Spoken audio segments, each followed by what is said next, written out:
저희 아내가 한 20일 전에 미국에 가 있습니다. 이번 주 목요일 날 오게 되는데요.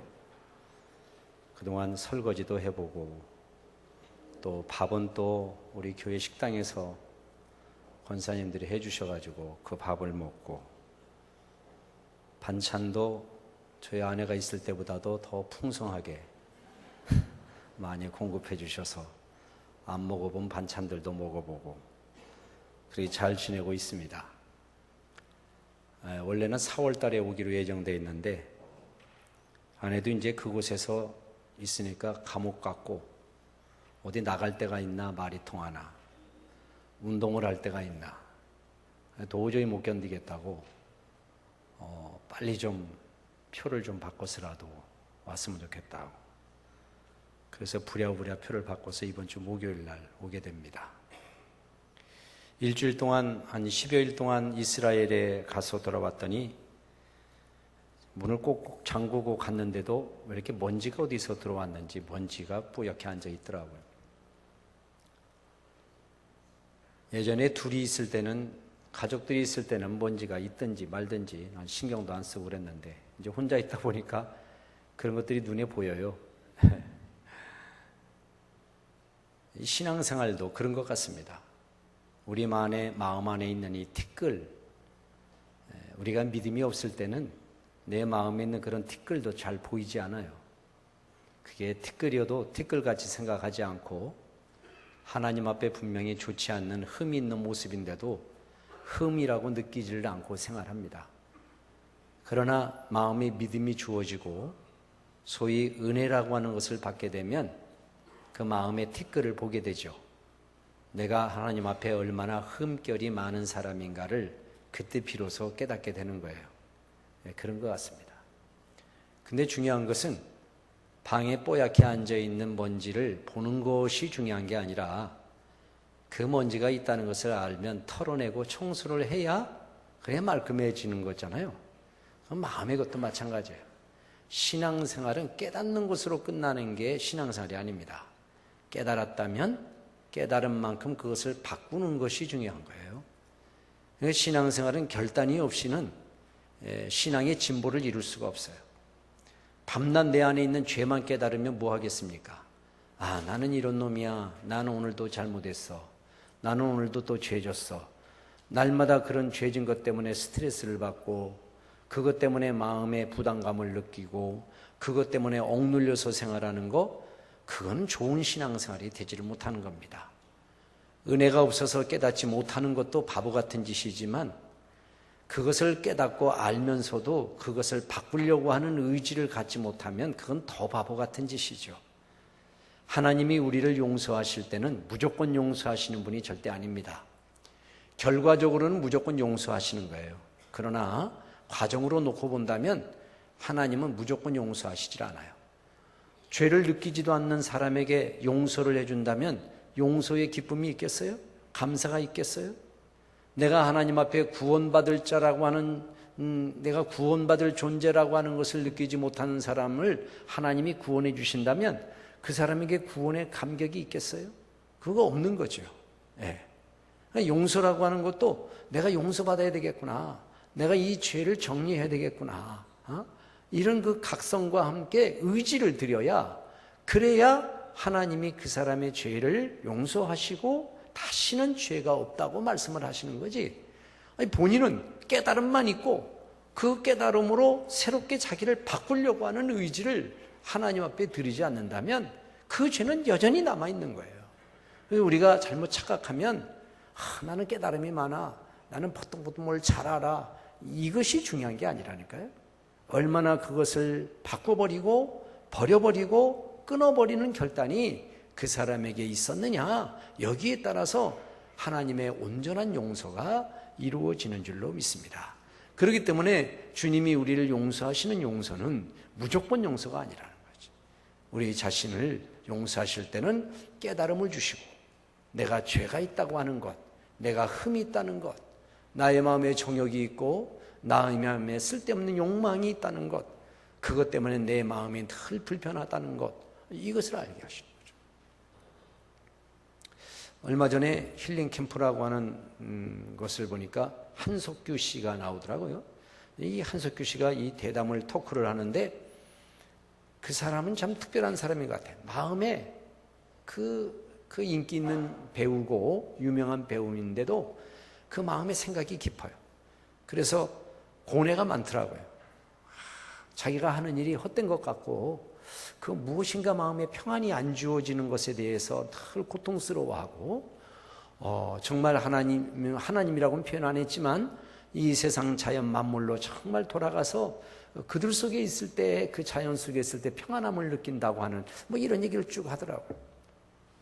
좀 안 돼 보이기도 하고 참 생각이 깊기도 하구나 그런 생각을 좀 했는데, 여러분 깨달음이 많은 것이 중요한 게 아니라 항상 우리 신앙생활하는 사람들이 하나님의 은혜로 깨달음을 받았으면 거기서 잘못된 것은 돌아서고 옳은 것은 행하고 이런 결단이 뒤따를 때에 바로 하나님의 용서가 주어지고 용서에 따른 감사와 또 감격이 우리 마음에 가득한 줄로 믿습니다. 지금 우리는 사순절 기간을 지나고 있습니다. 사순절 기간뿐만 아니라 우리 신앙인의 모든 삶이 다 그렇지만 특별히 사순절 기간은 그런 나의 연약함을 돌아보는 기간입니다. 여러분 하루 24시간 바쁘게 돌아가는 세상살이를 할 때 언제 한번 제대로 내 자신을 돌아보는 시간을 갖습니까? 별로 그거 못 갖잖아요. 아침에 일찍 일어나 일하러 가고 하루 종일 땀 뻥뻥 흘리며 일하고 집에 돌아와 피곤한 몸을 누이자마자 또 날이 새고 이렇게 돌아가는 세상 속에 정말 내 자신을 돌아보고 나의 모습을 하나님 앞에 드린다는 것이 이게 쉽습니까? 쉽지가 않아요. 그렇기 때문에 이런 특별한 기간, 사순절 기간이라든지 이런 절기 기간 동안에 내 자신을 한번 돌아보고 내가 하나님 앞에 무엇이 부족하고 나에게 치명적인 결함이 어떤 것이 있는지를 한번 깨달아보고 생각해보는 것은 무엇보다도 귀하다고 생각을 합니다. 아무쪼록 이번 사순절 기간은 여러분들에게 그런 영적 각성이 있는 기간이 되고 그 각성에 대하여 결단해보는 기간이 되시기를 주님의 이름으로 축원을 드립니다. 오늘 본문의 말씀도 이와 유사한 말씀입니다.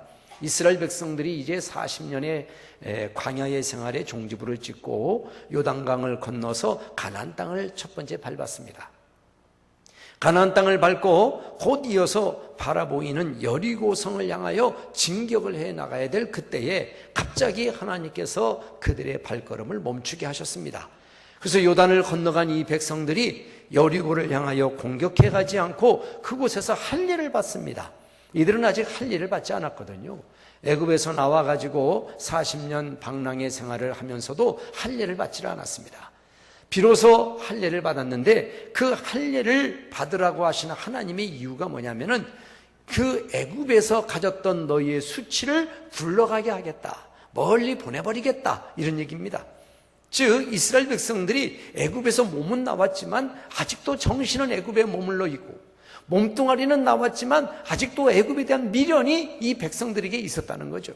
40년 동안 애굽에서 나온 사람들을 다 솎아내고 다 죽었지만 그러함에도 불구하고 애굽에 대한 마음과 미련과 망설임이 그들에게 있었기 때문에, 그리고 아직도 자기의 신분이 노예라고 하는 신분에 대하여 부끄러움을 느끼지를 못하고 이것에 대해서 가슴 아파하지 않고 진정한 내가 하나님이 주시는 은혜를 통하여 자유인이 되었다, 하나님의 백성이 되었다라고 하는 자부심을 마음속에 깨닫지를 못한 거예요. 그렇기 때문에 하나님께서 이들에게 이 길갈이라고 하는 곳에 머무르게 하시고 너희들 이곳에서 할례를 받아라, 내가 너희들에게 할례를 베푸는 이유는 너희에게 있었던 수치를 다 굴러가게 하겠다라고 말씀을 하시고, 이 굴러가겠다고 하는 말이 길갈이라고 하는 뜻입니다. 굴러간다는 말은 무엇이냐면 광야에 가면은 광야에 이렇게 마른 풀들이 좀 있어요. 이런 그 마른 풀들이 막 바람이 불면 뭉쳐서 이리저리 날아다니는데 거기에 한번 광풍이 불어대면 이 마른 풀들이 휙 날아가서 자취도 없이 사라져 버리는 거예요. 그걸 뜻하는 거예요. 그러니까 너희들이 안에 있는 이 수치가 광야의 마른 땅에 그 풀처럼 굴러다니는 풀이 한 번 바람에 휙 날아가 자취도 없어지는 것처럼 너희 안에 있는 애굽에서 있었던 수치, 애굽에서 있었던 부끄러움, 애굽에 대한 미련을 이 할례를 통하여 깨끗이 날려보내겠다. 이것이 바로 하나님께서 이스라엘 백성들에게 할례를 받아라라고 하신 그 이유라고 여호수아는 설명하고 있습니다. 사랑하는 성도 여러분, 신앙의 진보는 어디서 얻어지냐면 결단입니다. 결단. 돌이키는 거예요. 돌이키지 않으면 신앙은 승분하지 않습니다. 신앙은 진보되지 않아요. 결단하고 끊고 버리고 돌아서는 이런 것들이 있어야 거기에 신앙의 진보가 있고 내가 믿음이 자란다라고 하는 자부심도 있고 거기에 기쁨도 있는 거지. 신앙생활은 오래하고 연륜은 많이 됐는데도 옛것을 여전히 가지고 그것에 대하여 망설이고 주저하고 미련을 갖고 있는 그 상태 속에서는 영적인 그의 삶이 진보를 이룰 수가 절대 없습니다. 역시 언어도 옛날 언어를 똑같이 쓰게 될 거고요. 생활의 습관도 예수 믿기 전과 똑같고요. 다를 게 없어요. 똑같아요. 다른 건 그냥 교회 나온다는 것뿐, 직분 얻었다는 것뿐이지 아무것도 변한 게 없다. 이러면 이건 참 불행한 일이죠. 부끄러운 일이죠. 그렇기 때문에 하나님께서도 이 이스라엘 백성들이 너희들이 이제 요단강을 건넜다. 너희들은 나에게는 백성이고 너에게는 내가 하나님이다 라고 하는 것을 다시 한번 확인시켜주기 위해서 그들에게 할례를 주고 유월절을 지키도록 그렇게 했습니다. 그래서 11절에 보니까 유월절을 지키게 되었는데요, 유월절은 우리가 잘 아는 대로 애굽에서 하나님께서 10가지 재앙을 내리실 때에 마지막 날 그들에게 재앙을 내리실 때에 그 애굽 땅에 있는 모든 큰아들은 다 죽임을 당하는 그런 무시무시한 재앙을 내렸습니다. 그러나 하나의 구원의 기회를 주셨는데 집 문에다가 양의 피를 바른 그 집에 들어가 있는 큰아들은 죽지 아니한다라고 하는 구원의 기회를 주셨어요.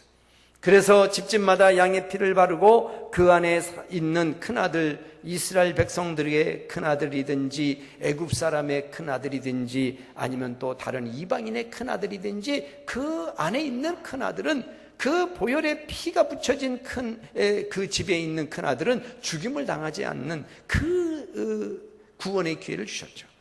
그것을 기념하기 위하여서 유월절 행사를 지키는 거예요. 그 유월절 행사를 지킬 때 분명히 그들에게 하나님이 뭐라고 말씀하셨냐면은 나는 너희들의 하나님이다. 그리고 너희들은 나의 백성이다. 이걸 분명히 하셨습니다. 이걸 계약이라고 합니다. 계약, 언약이라고 합니다. 그러니까 하나님께서 이 요단강에서 할례를 받은 이들에게, 여러분 할례를 받으면 며칠 동안은 꼼짝하지 못합니다. 그 사이 여리고 군대들이 쳐들어와 가지고 물밀듯이 밀려오면 이스라엘 백성들은 패전하는 거예요. 그런 위험한 순간에도 그것보다도 더 중요한 것은, 군사적인 전력이 손상당하는 것보다도 더 중요한 것은 하나님 앞에 깨끗하게 자기의 삶을 청산하는 거다. 이것을 하나님이 더 중요하게 여기셨죠.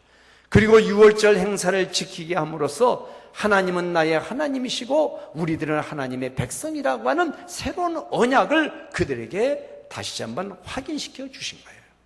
사랑하는 성도 여러분, 여러분의 신앙생활이 이런 결단과 또 하나, 나는 하나님의 자녀다, 나는 하나님의 자녀이고 그분은 나의 하나님이다 라고 하는 이런 확증받는 생활이 늘 뒤따르시기를 주님의 이름으로 축원을 드립니다. 그리고 마지막으로는 어떤 장면이 기록되어 있냐면은 40년 동안 이들은 만나를 먹었죠. 하나님께서 만나를 왜 주셨냐면은 이들이 애굽에서 나와가지고 먹을 것이 없다고 불평을 하니까 하나님이 그때부터 만나를 주셨습니다.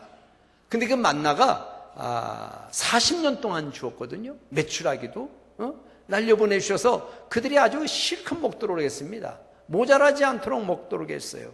그 나중에는 만나달라고 기도하지도 않고 또 범죄를 해도 만나는 내렸습니다. 이스라엘 백성들이 불신앙에 빠져도 만나는 공급되었습니다. 그들이 금송아지를 만나도 만나는 내렸습니다. 그러니까 이 만나를 주었다는 것은 하나님이 그들에게 공급하시는 것이 변함이 없다고 하는 것을 보여주는 거죠. 그런데 이들이 이제 유월절을 지키고 나서 유월절 마지막 날 그 땅에 있는 열매를 먹게 되었는데 그 땅에 있는 열매를 먹는 순간부터 만나가 그쳤다. 그렇게 성경은 기록하고 있습니다. 그럼 만나가 그쳤다고 하는 의미는 무슨 의미일까? 만나가 그쳤다고 하는 것은 이제 그들이 씨를 뿌리고 나무를 가꾸어서 채소를 가꾸어서 열매를 얻어 먹을 수 있다는 것을 의미하는 겁니다. 다시 말하면 내가 무엇을 하나님께 구하고 내가 무엇을 하나님 앞에 씨를 뿌려야 될지를 아는, 즉 성숙한 신앙인이 되었다고 하는 것을 증명하는 거예요. 만나라고 하는 것은 마치 어린아이에게, 분별 없는 어린아이에게 하나님께서 무조건 주시는 거예요. 믿음이 있든 없든, 믿음이 자랐든 안 자랐든, 불신앙에 있든 아니면 바른 신앙에 있든 변함없이 누구에게나 똑같이 주시는 하나님의 공급하심을 광야의 만나라고 그런다면, 그 만나가 끝나고 그 만나가 그치고 이제는 씨를 뿌리고 땀을 흘리고 열매를 얻어 그 감사함으로 열매를 먹을 수 있었다는 것은 그들의 신앙이 진보되었고 성숙되었다는 것을 의미하는 것이죠. 그렇기 때문에 우리의 신앙생활도 어떠해야 되겠습니까? 날마다 만나만 먹는 생활은 이제 끝장내야 되죠. 만나만을 얻고 그것에 대한 이제 감사도 잊어버려. 처음에는 고맙다고 만나를 주시고 메추라기를 주셔서 고맙다고 했던 이 백성들도 그 날이 하루하루 더하면서 감사하는 마음도 없어졌잖아요. 만나를 줘도 감사하지 않고 메추라기를 줘도 감사하지 않고 이제 실증 났다고 그랬잖아요. 그러든 어쨌든 간에 하나님은 주셨어요. 참 어린아이와 같은 신앙이죠.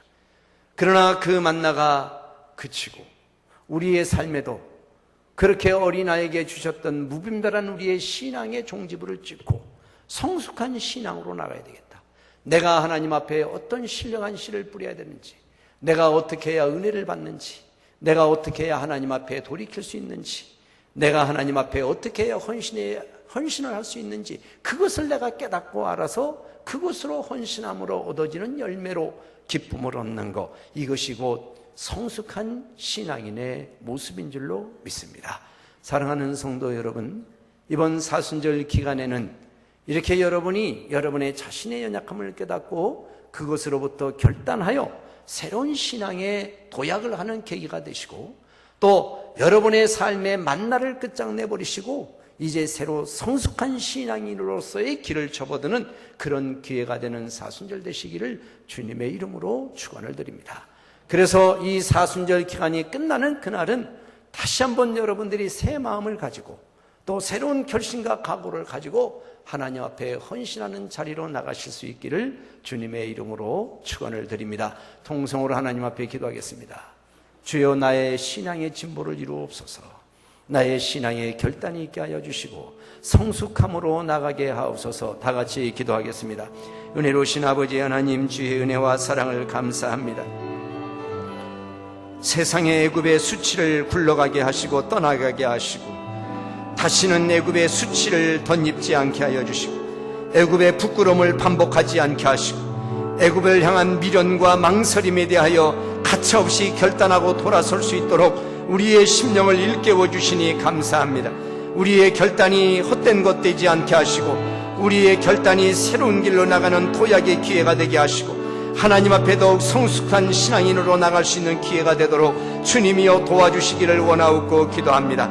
다시는 만나를 얻지 못하고 그들이 땀 흘려 흘린 그런 땀 흘림을 통하여 열매를 얻었던 것처럼 우리의 삶에도 만나가 그치게 하여 주시고 내가 하나님 앞에 무엇을 하여야 얻을 수 있는지, 내가 어떻게 헌신하여야 얻을 수 있는지, 내가 하나님 앞에 어떻게 서야 하나님을 기쁘게 하실 수 있는지 그것을 깨달을 수 있는 성숙된 신앙인의 모습을 가질 수 있는 우리 성도들이 될 수 있도록 함께하여 주시기를 원하옵고 기도합니다. 저들에게 복을 내려 주옵소서. 하늘의 신령한 복과 기름진 복으로 가득 채워주셔서 사순절이 마친 그날은 우리가 더욱더 성숙된 모습으로 하나님 앞에 설 수 있도록 복을 내려 주시옵소서. 예수님의 이름으로 기도하옵나이다. 아멘.